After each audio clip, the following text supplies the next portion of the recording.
Self-Discipline, the Spartan and Special Operations Way to Mastering Yourself.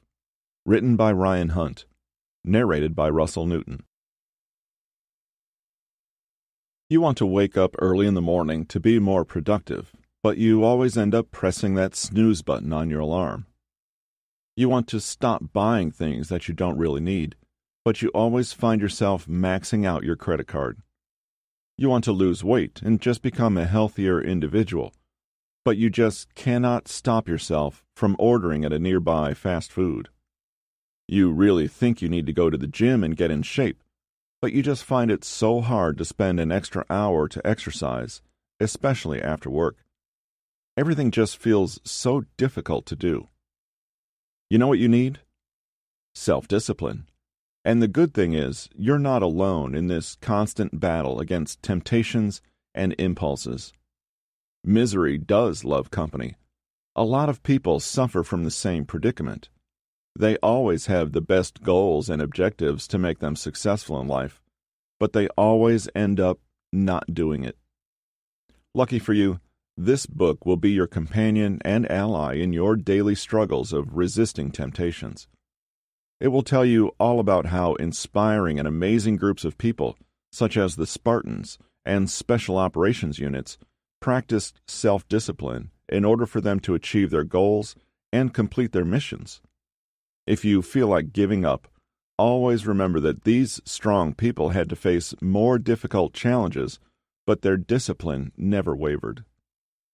This book will not only teach you how the Spartans and Special Operations Units trained that shows how they become the epitome of self-disciplined individuals, but also the science and psychology of self-discipline and how you can improve it to become successful in life. If you're searching for someone to look up to when it comes to improving your self-discipline, you can choose between the Spartans and the different Special Operations Units, or you can choose both, since both groups of men have exemplary self-discipline and willpower. The Spartans. Sparta was an ancient Greek society that placed high value on its military prowess, with boys starting military training at the young age of 7. When Sparta defeated Athens, its rival city-state in the Peloponnesian War, it became one of the most powerful cities during its time. This can be attributed to the fact that the Spartan culture was mainly focused on military service and loyalty to the state. At the age of 7, young boys start their military training sponsored by the state. They followed the Agoge system, which puts emphasis on endurance, duty, courage, obedience, and, of course, discipline. Although there was no need for Spartan women to undergo military training like men, they were still highly athletic and physically strong. They were also more educated and enjoyed independence and higher status than the rest of women in Greece. Since men in Sparta spent all their lives training for the military to serve the state, and later on became professional soldiers, all manual labors that are necessary for the survival of any society were assigned to the helots, a slave class in the city. Another group of people who lived in the city were the Periesai, which literally means dwellers around. These were the people who were neither professional soldiers nor slaves, and worked as traders and craftsmen. They were also the ones responsible for building the weapons used by the Spartan soldiers. This division in the society only shows that the state did not want its soldiers to be distracted by other things. They only wanted them to focus solely on their military training, which is no wonder why the Spartans, up to now, are known for their military strength. The Agoge system. As mentioned previously, the Spartans followed a rigorous education system called the Agoge system, which was mainly centered on self-control, courage, obedience, and endurance, to name a few. The word Agoge literally means rearing in English.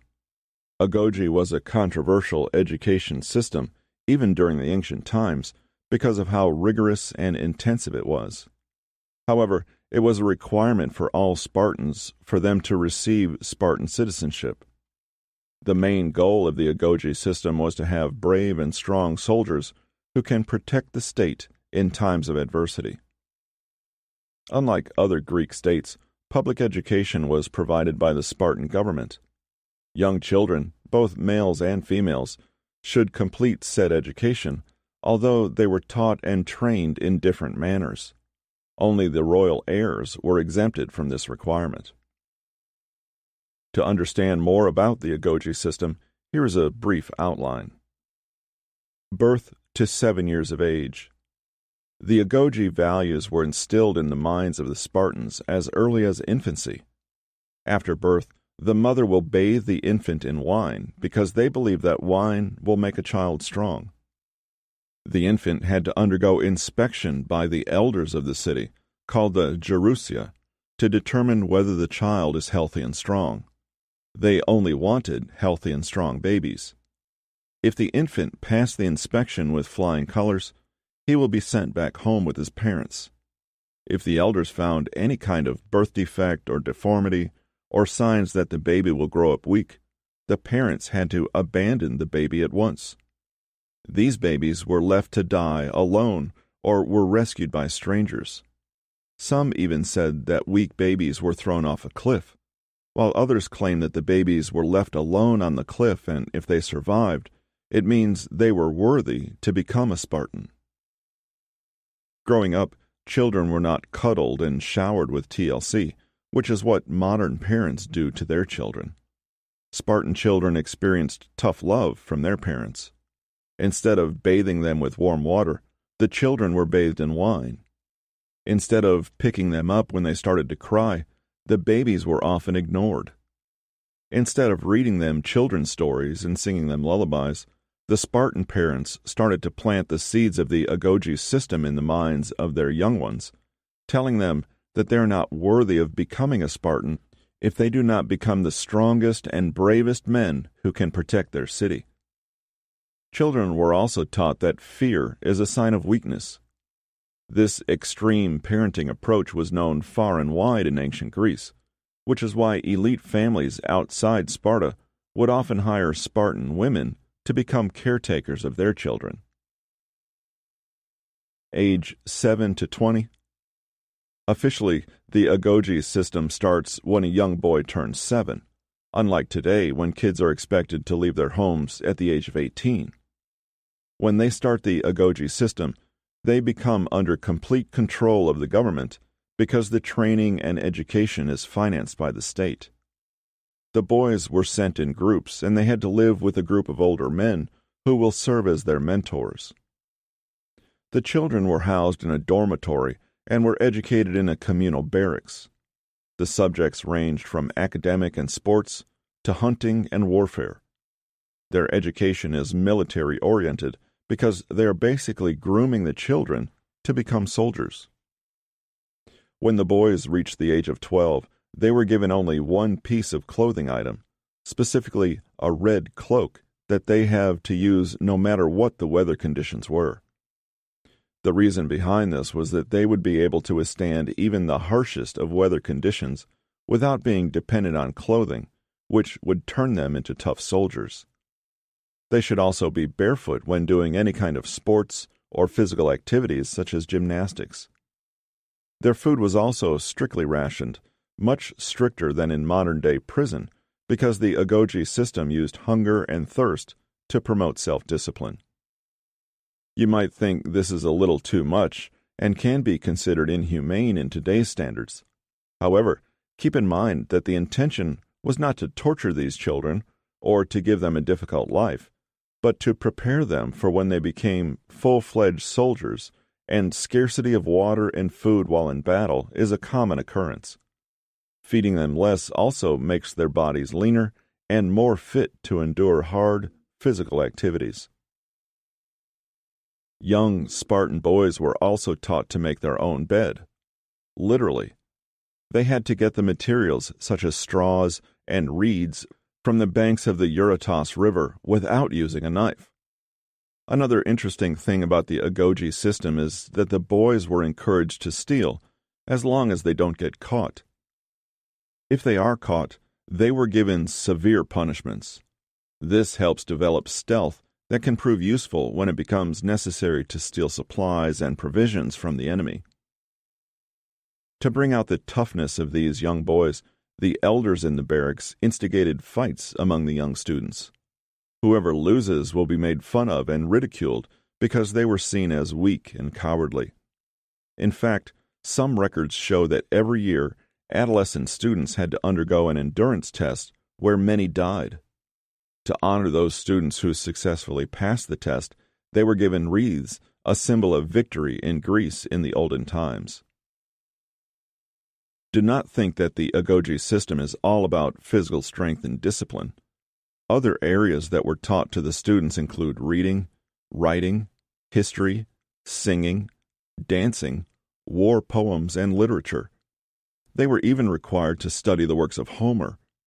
This makes it a little similar to a typical modern-day education system. When the boys reach the age of 18, they begin serving in the Spartan army as military reserves. There are some who became members, specifically spies of the secret police force of Sparta.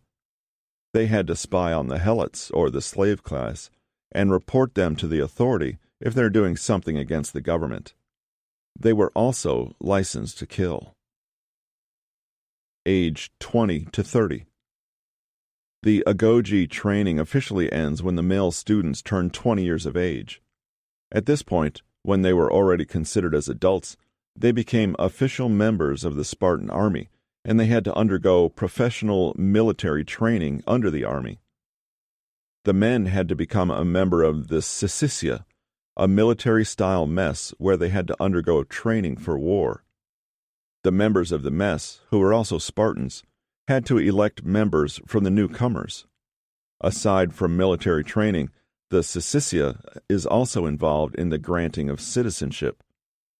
It is extremely important for the student to be elected and become a part of the mess if he wants to secure Spartan citizenship.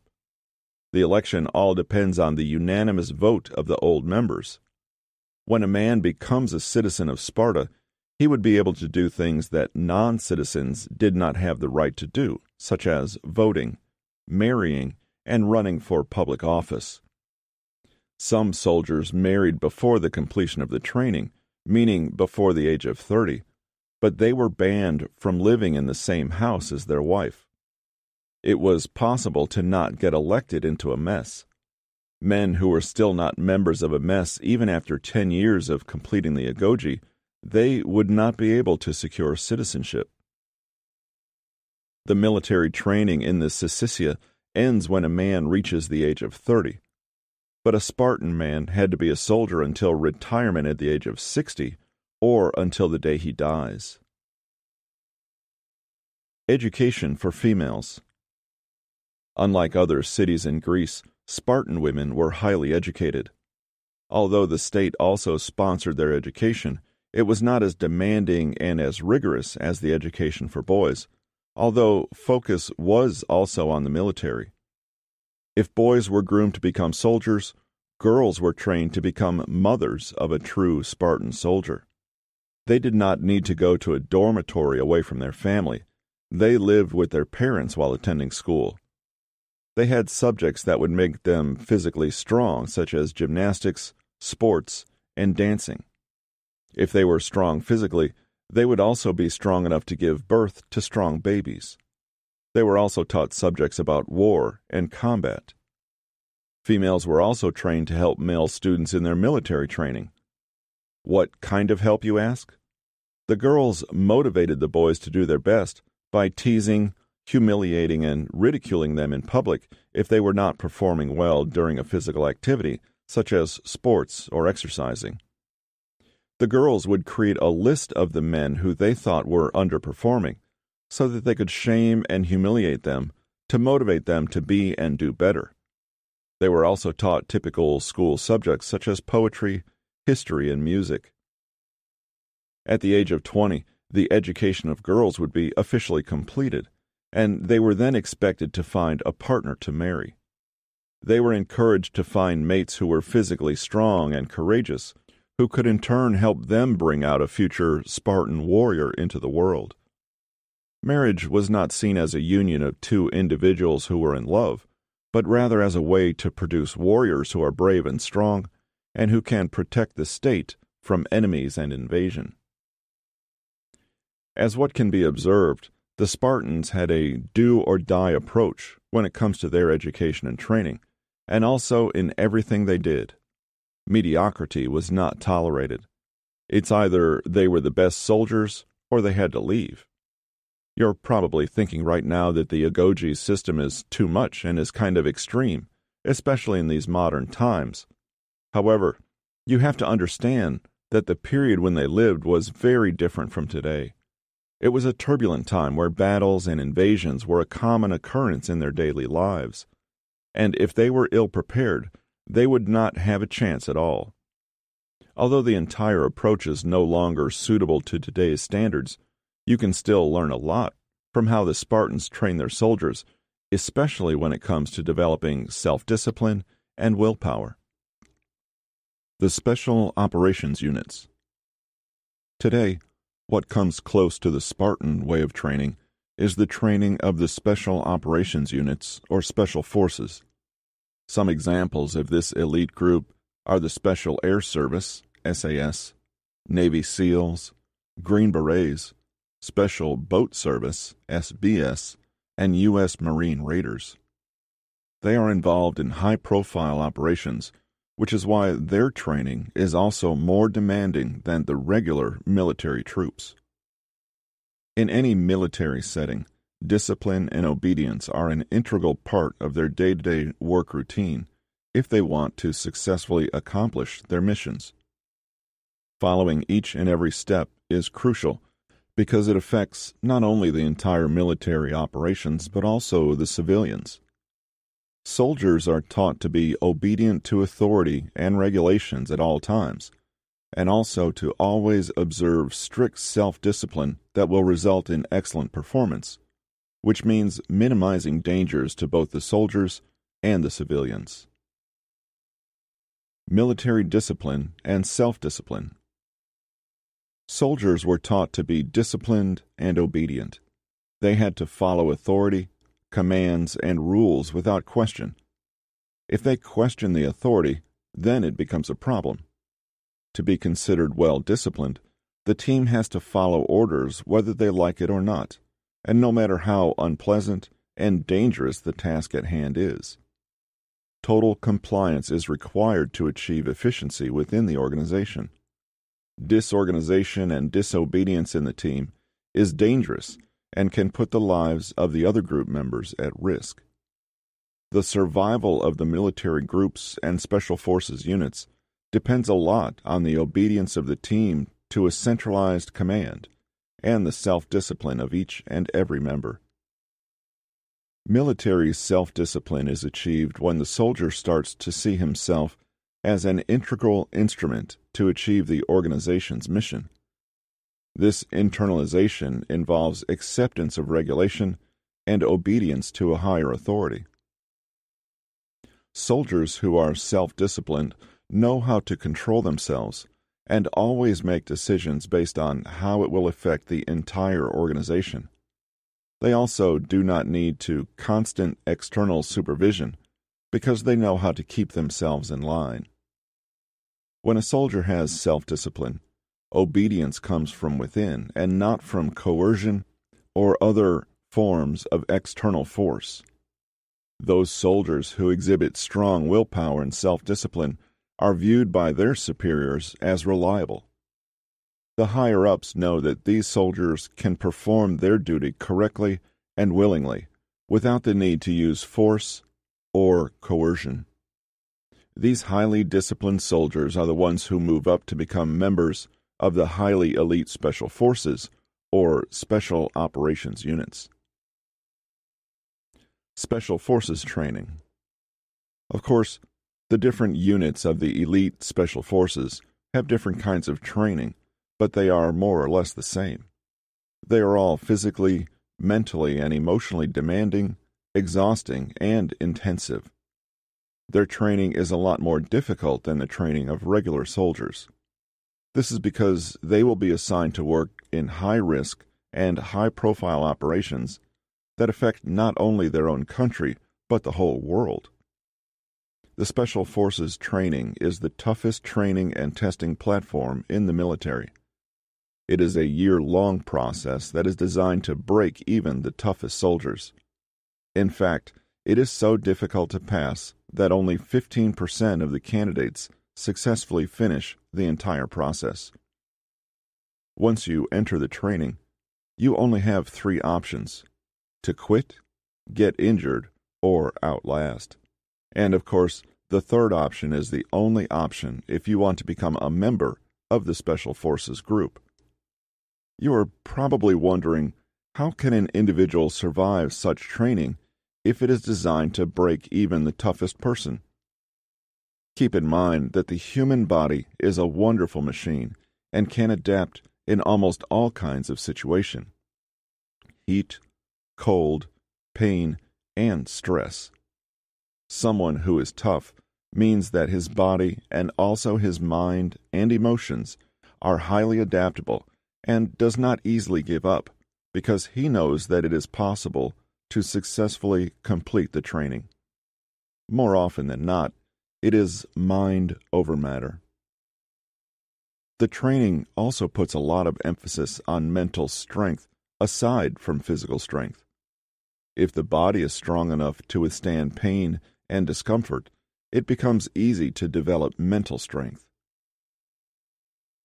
The right mindset. Members of these Special Forces units are highly self-disciplined because they have the right mindset. Self-discipline has more to do with mental toughness than physical toughness, although mental toughness becomes easier to achieve if the body is also strong. If you want to be successful in life, you have to stick it out until the end, even when things become too hard to handle. This is something that the Special Forces have. When the going gets tough, they still continue doing their mission, something that the rest of society should learn. The world you live in today is filled with softies who get offended at the smallest things, and if you develop mental toughness like the Special Forces, then you have an advantage over all these people. You're setting yourself up for success when you have the mindset to stick it out while the rest is giving up. Physical training. The Special Forces units have to undergo intensive physical training, as you already know by now. The kind of physical training that they do requires a lot more than being strong and healthy. To be able to successfully do all the physical tests, you have to have commitment and self-discipline. Principles included in the training are work capacity, calisthenics or gymnastics, resistance training, and endurance, to name a few. This kind of training gives Special Forces soldiers a strong and athletic body that is well-rounded and can perform well in any kind of weather and environment, and even in extremely stressful situations. You do not necessarily need to follow the difficult trainings of the Spartans and the Special Forces units, and you do not need to train at that level because you're just an ordinary person who wants to improve your life by obtaining self-discipline. However, the information and facts shared in this chapter will at least give you an idea how the Spartans and Special Forces train that greatly improves their self-discipline, and you can use what you have learned to greatly improve your self-discipline.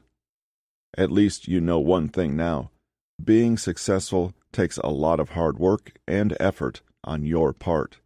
It is not a walk in the park.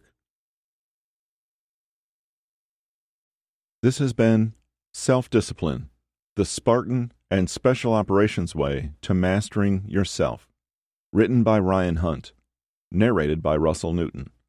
Copyright 2018 by Ryan Hunt. Production copyright by Ryan Hunt.